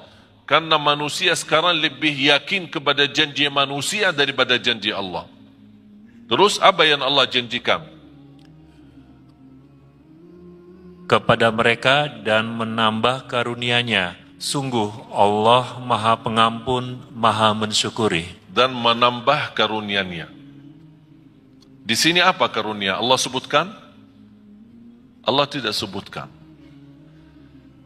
Ada sebuah istilah dalam bahasa tafsir, kata ulama, kalau Allah menjanjikan sesuatu, tapi Allah sembunyikan, tidak sebutkan, seperti kata ini, Allah menjanjikan sempurna pahala dan menambah karunia. Di sini karunia tidak disebutkan. Karunia apa? Kata ulama, itu namanya akan Allah memberikan kekaruniaan yang tidak ada batas. Yang jelas, karunia tersebut akan pasti menenangkan hati. Sebagaimana janji Allah di surat As-Sajdah. Saya sambungkan ayat ini dalam surat As-Sajdah ayat 16. فَلَا تَعْلَمُ نَفْسٌ مَا أُخْفِيَ لَهُم مِّن قُرَّةِ أَعْيُنٍ جَزَاءً بِمَا كَانُوا يَعْمَلُونَ. Tidak ada jiwa pun yang bisa tahu apa yang telah dirahasiakan, disembunyikan oleh Allah dari karunia-karunia yang akan menenangkan hati. Itu kata siapa? Allah. Yang jelas akan menenangkan hati. Mengapa ada bahasa yang akan menenangkan hati? Karena keinginan kita beda-beda. Ada orang diberikan mobil, belum tentu hatinya nyaman. Ya, terima kasih saya dapat mobil. Tapi dia punya keinginan yang lain. Ada sesuatu, barangkali sesuatu kecil, tidak begitu besar, tapi begitu dia terima, dia merasa bahagia, hatinya luar biasa. Itulah Allah membagi bahasa akan menenangkan hati karunia itu. Kenapa ya Allah? Jazaa'an bima kanu ya'malun, itu balasan Allah terhadap apa yang kalian telah kerjakan. Berarti apa yang kita kerjakan Allah balas. Bukan hanya balas pahala yang sempurna, tapi terjamin karunia yang akan menenangkan hati. Oleh karena itu di akhir ayat ini, innahu ghafurun syakur. Artinya, sesungguhnya Allah Maha Pengampun, Maha Mensyukuri. Apa hubungan Allah Maha Mengampun dan Maha Mensyukuri? Allah Maha Mengampuni ketika kita membaca Al-Quran masih banyak kesalahan. Daripada yang salah tapi tidak pernah baca Quran. Salah baca Al-Quran masih termasuk diampuni Allah daripada yang salah tidak pernah baca Quran. Artinya jangan ada yang berkata saya takut salah. Allah sudah berkata Allah Maha Mengampuni. Salat, pasti salat kita banyak kekurangan. Sunnah qabliyah ba'diyah, masbuk berapa kali, ketiduran salat subuh, Allah Maha Mengampun. Asal ketika kita salat harus kita juga komitmen sama diri. Jangan karena Allah Maha Mengampuni kita malah jadi malas-malasan. Justru harus kita menjadi orang yang malu. Allah memberikan kesempatan untuk kita bertaubat dan memperbaiki lagi supaya menjadi lebih baik. Salatnya lebih baik sama Al-Qurannya, lebih baik sedekahnya. Termasuk kata sedekah, apa urusan sedekah sama Allah Maha Mengampuni?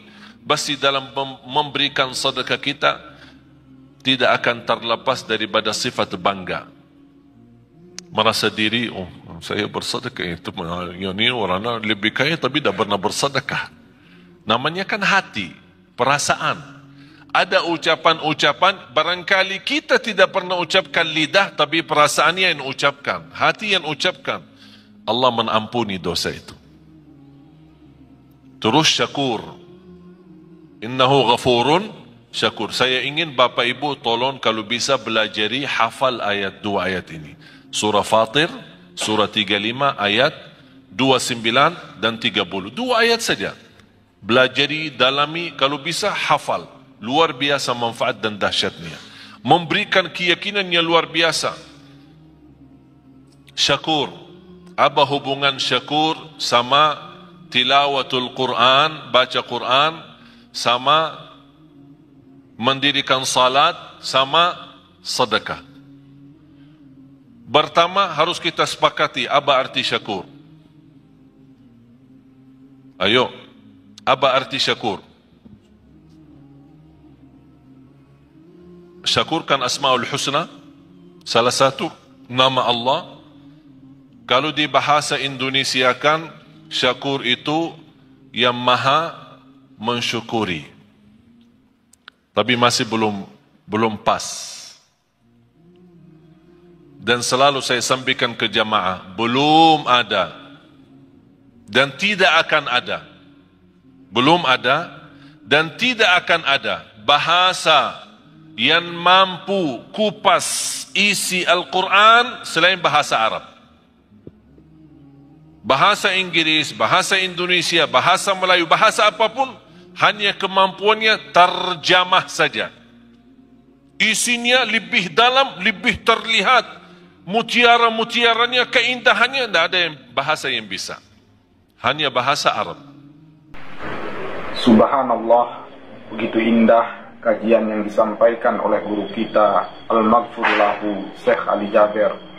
Semoga Allah memberikan kita kemudahan dalam setiap langkah mengerjakan kebaikan. Amin amin ya rabbal alamin.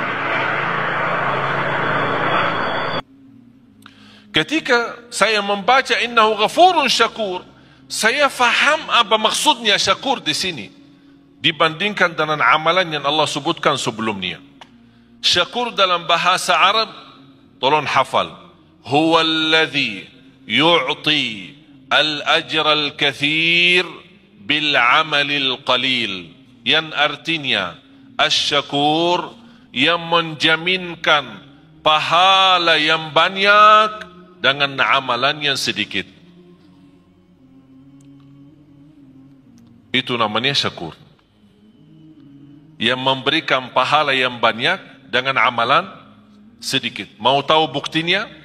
Salat kita berapa waktu? Salat kita berapa waktu? 5. Allah berikan pahala berapa?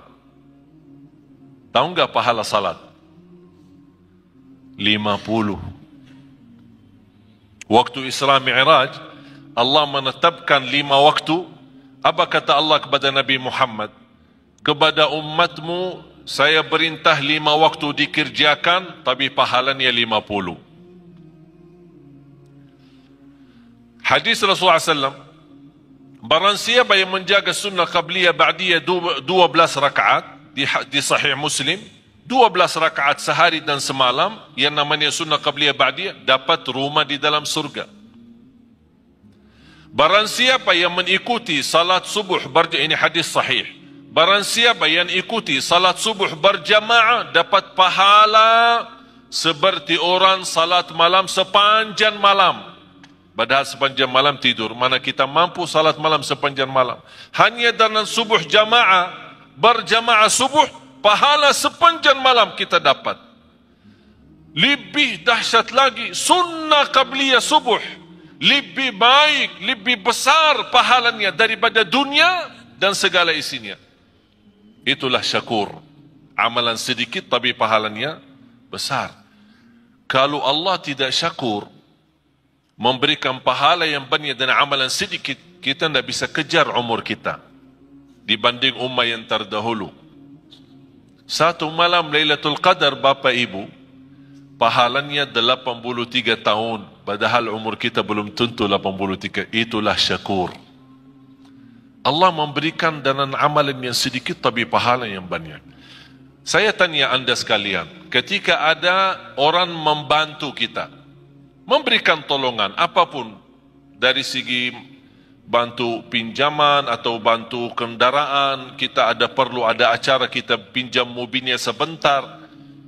Tapi di saat kita minta tolong orang itu dan dia berkenan membantu, kita benar-benar di saat yang sangat membutuhkan bantuan tersebut.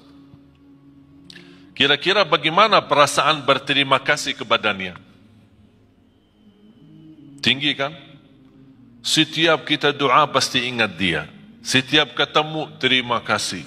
Tidak ada habisnya. Bertahun-tahun masih ingat, tidak akan lupa. Begitu juga Allah sifat syakur. Apapun amal saleh yang kita kerjakan, jangan khawatir Allah tidak akan lupa kebaikan kita. Tapi yang semestinya kita malu. Sebagaimana Allah tidak lupa kebaikan kita, Allah juga tidak lupa dosa-dosa kita. Tapi subhanallah, tanda Allah syakur, ketika kita berdosa, Allah perintahkan malaikat jangan dituliskan dulu.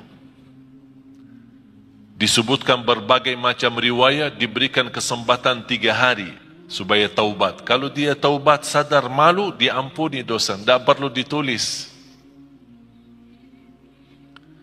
Dan begitu luar biasa syakurnya Allah kepada manusia. Dan amalan yang sedikit diberikan pahala yang banyak.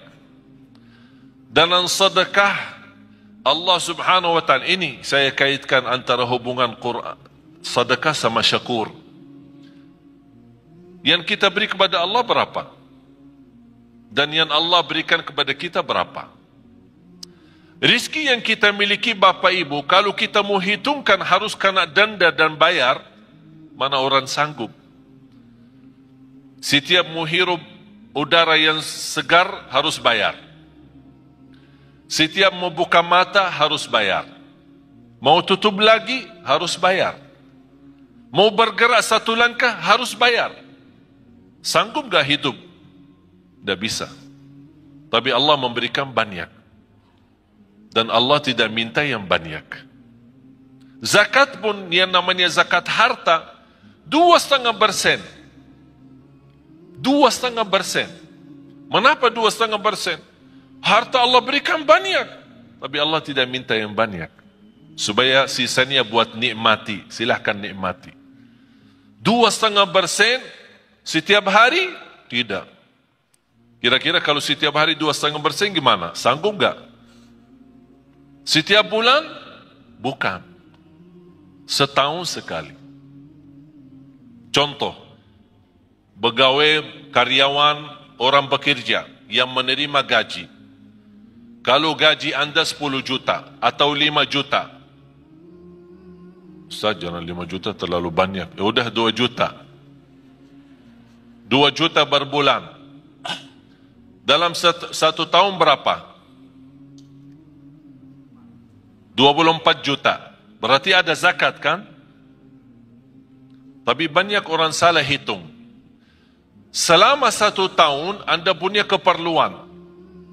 Kontrak, ada kos-kosan, pulsa, makan di jalan, bayar ini, bayar itu, ada cicilan, tagihan handphone, cicilan, bajunya cicilan, semuanya cicilan. Jadi bayarkan tagihan sana sini. Ternyata akhir tahun, pas kita mau hitungkan tabungan terisi atau tersisa dari sepanjang tahun gaji, ternyata yang tersisa hanya 800.000. Berarti Anda tidak ada zakat. Anda tidak ada zakat. Karena yang terhitung bukan berapa gaji, tapi berapa yang tersisa dari gaji. Faham Bapak Ibu? Tapi kalau bersedekah bebas. Zakat wajib, sedekah bebas. Bahkan ada orang punya kelebihan bersedekah tapi tidak pernah zakat. Mengapa tidak pernah zakat? Karena tidak pernah ada uang. Begitu datang uang, sedekah. Datang uang lagi, sedekah. Berarti zakat tidak ada. Alhamdulillah sekarang umur saya 39, sebentar lagi mau 40. Saya seumur saya sampai titik ini, saya tidak pernah zakat harta. Tidak pernah zakat harta. Kok masa Ustaz tidak pernah zakat? Kan zakat salah satu rukun Islam. Tidak pernah zakat. Mengapa? Karena saya tidak suka simpan duit. Tidak suka simpan. Kalau begitu suka simpan, Allah ajarkan, jangan lupa zakat. Supaya Allah biasakan manusia jangan suka simpan duit. Jangan terlalu cinta dunia. Kalau sudah duit terkumpul, begitu mulai kurang angka-angkanya, mulai pusing, sakit. Yang awal-awalnya 50 juta, banyak nolnya, begitu kurang nol, ini nolnya kemana ini? Ternyata nol berharga. Allah menajarkan supaya kita jangan terbiasa cinta nol itu. Supaya mudah membagi. Banyak yang Allah janjikan. Oleh karena itu, titipan yang Allah berikan itu pun Allah tidak perintahkan harus keluarkan semua. Hanya sebagian. Karena Allah syakur, akan Allah berterima kasih kepada anda yang berkenan menwakafkan, berkenan membantu, berkenan mensedekahkan di jalan Allah. Bagaimana tanda Allah berterima kasih kepada kita? Akan Allah berikan kelebihan dan karunia yang Allah sudah janjikan dalam ayat itu. Karunia-karunia yang tidak pernah diduga. Bisa karunia keturunan, bisa karunia penghafal Al-Quran. Ada orang dan Masya Allah rajin sedekah. Saya punya ibu saya orang awam. Bukan ulama, bukan ustazah. Awam. Bahkan termasuk buta huruf, dah bisa baca Quran. Baru saja mulai baca. Bagaimana dia bisa memiliki anak 12? Termasuk saya. 12 bersaudara, 9 laki-laki, 3 perempuan. Di antara 12, 10 penghafal Al-Quran, 30 juz, bukan juz 30. Soalnya mohon maaf, kalau di Indonesia bilang hafiz, banyak orang bilang hafiz. Tapi hafiz cuma juz amma, juz 30. Sudah dianggap diri hafiz. Kalau gelar hafiz kita di Madinah, kalau orang sebut hafiz, berarti yang dimaksud hafal 30 juz. Karena kemarin di tes, ada beberapa saudara kita, para hafiz kita kumpulkan, ada lamaran kerjaan di Qatar, di negara Qatar, mencari imam-imam dan muazzin dari Indonesia. Yang hafal dapat gaji hampir $2,500 US, tempat tinggal, tiket setiap tahun pulang pergi, dan fasilitas kesehatan, anaknya sekolah dan yang lain-lain. Tapi syaratannya hafal 30 juz. Banyak daftar melalui yayasan kami, diberikan kepercayaan, datang mereka daftar, hafal. Semua daftar. Pas hari ujian, di depan para petugas yang datang dari Qatar, sudah ini berapa hafal? 30 juz. Siap dites? Siap. Tapi mohon boleh enggak dites cuma 5 juz? Astaghfirullahaladzim. Kau daftar 30 juz, kau mau dites 5 juz? Kenapa? 25 yang mana? Hilang. Jamaah sekalian dimuliakan Allah Subhanahu wa taala. Saya ingat ketika saya di bandara, saya bertemu seorang, saya tidak kenal. Tapi ternyata beliau dari Arab, kenal muka saya, sering lihat di YouTube. Dia tegur saya, Assalamualaikum, Waalaikumsalam. Dia bawa keluarga, istri sama anak. Begitu selesai salaman, biasa-biasa saja saya jalan, mau lewati imigrasi, saya lihat beliau antri. Saya bantu, punya keluarga, punya anak. Kalau kita ada kesempatan, saya yakin Bapak Ibu kalau di posisi saya, pasti kalau bisa bantu, pasti akan bantu mereka. Saya minta izin, mana paspornya, biar saya bantu. Saya ambil paspor, saya serahkan ke petugas imigrasi. Saya kenal mereka baik, alhamdulillah, dibantu, lurus. Apa yang terjadi? Bapak sama istri sama anak dilewatkan oleh petugas imigrasi tanpa diperiksa wanita. Wanita kan Arab cadar. Biasanya kalau masuk ke imigrasi harus buka cadar, disesuaikan dengan paspor. Tapi karena mereka bawaan saya tidak diperiksa, percaya, lurus, jalan. Ini cerita hampir sudah 3 bulan. Sungguh Bapak Ibu, sampai sekarang si ibu itu beribuan terima kasih kepada istri saya atas bantuan suami. Kenapa? Ini bukan hal biasa. Kita bisa diluruskan di depan imigrasi tanpa kita dilihat muka. Mereka menganggap perbuatan yang kita bantu hanya hal biasa. Menurut saya biasa, hal kecil. Tapi bagi mereka itu bukan kecil. Begitu luar biasa, setinggi harapan mereka, setinggi perasaan mereka untuk mengucapkan terima kasih. Padahal ini sudah 3 bulan lebih. Allah subhanahu wa ta'ala maha besar. Lebih tinggi terima kasih Allah kepada manusia ketika berbuat kebaikan. Syaitan paling tidak suka istighfar.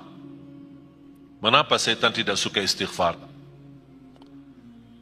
Tahu enggak kenapa? Syaitan bekerja keras pagi, siang, sore, malam untuk menggoda manusia. Terjumus manusia, salah ikut syaitan, berbuat dosa. Begitu dia ingat Allah, astagfirullah, dia nangis malu. Sebab kata istighfar, Allah ampuni dosanya. Apa kata syaitan? Capek deh. Dari pagi sampai malam aku godain, begitu berhasil sebentar saja diampuni. Astagfirullah. Allah cinta istighfar. Apalagi istighfar yang mendalam hati. Betul paling dalam. Ucapan ini sederhana tapi luar biasa.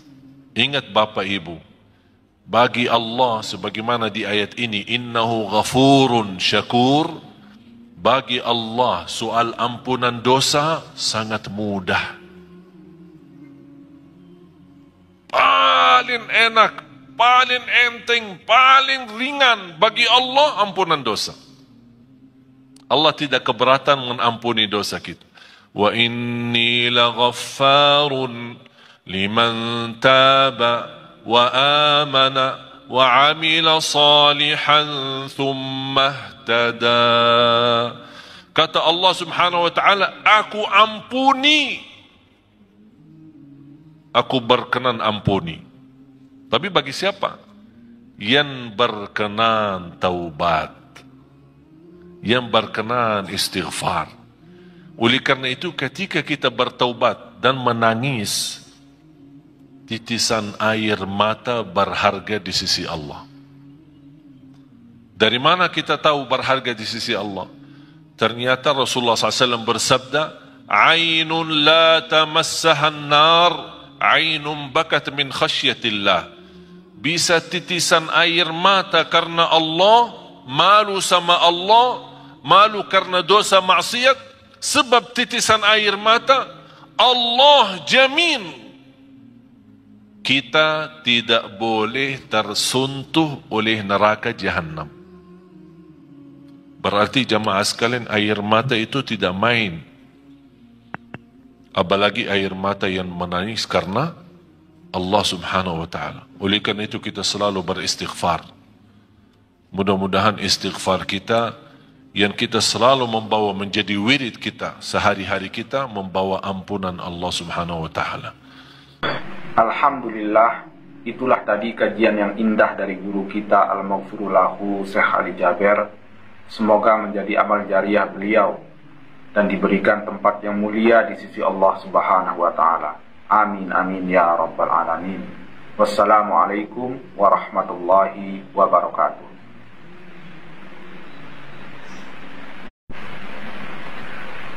Bismillahirrahmanirrahim. Assalamualaikum warahmatullahi wabarakatuh.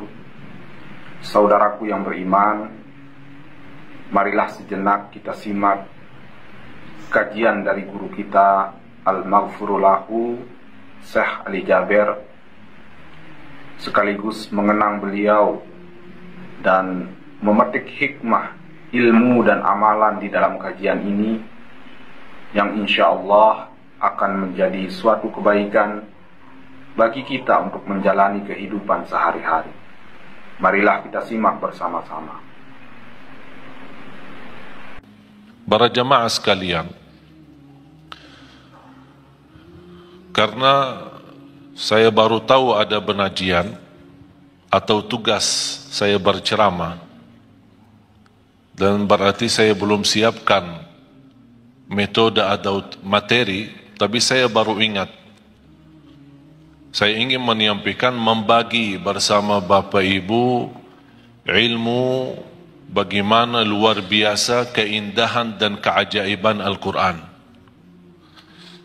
Subhanallah, bukan sampai hari ini, bahkan sampai hari kiamat tidak akan habis keindahan Al-Quran, tidak akan habis keajaiban Al-Quran, tidak akan habis kemukjizatan Al-Quran. Al-Quran diturunkan bukan hanya untuk dibaca, tapi inti dari diturunnya Al-Quran adalah untuk ditadabburi dan dihayati.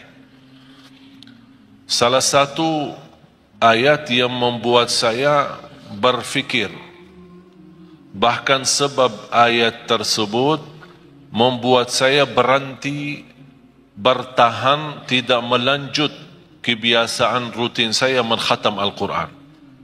Ini sudah masuk hari kelima. Masuk hari kelima, saya belum mampu melanjut bacaan tilawah rutin saya untuk menkhatam Al-Quran. Sebab dua ayat ini. Di surat Fatir, mudah-mudahan Bapak Ibu bisa tertulis dua ayat ini, ditulis, difahami, dibelajari, kalau bisa hafalkan. Dua ayat ini di surat Fatir, surat 35, ayat 29 dan 30. Saya mohon dibantu kalau ada Quran terjemahan. Ada Quran yang bawa Quran terjemahan, ada? Sekarang HP kita semua ada Quran terjemahan. Bisa yang berkenan maju ke depan membacakan terjemahan. A'udzu billahi minasy syaithanir rajim. Bismillahirrahmanirrahim. Innal ladzina yatluna kitaballahi wa aqamus salata wa anfaqu mimma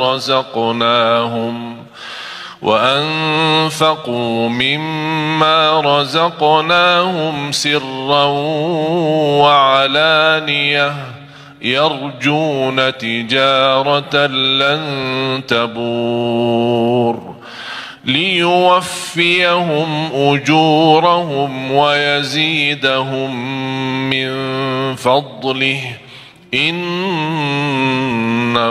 غفور شكور صدق الله العظيم. Ada yang bawa terjemahan? Bisa dibantu terjemahannya? Saya minta, karena walaupun saya sejak kecil menghafal Al-Quran, tapi subhanallah kadang-kadang ketika membaca, jujur saja jamaah sekalian, belum tentu semua bacaan kita 100% bisa ikhlas.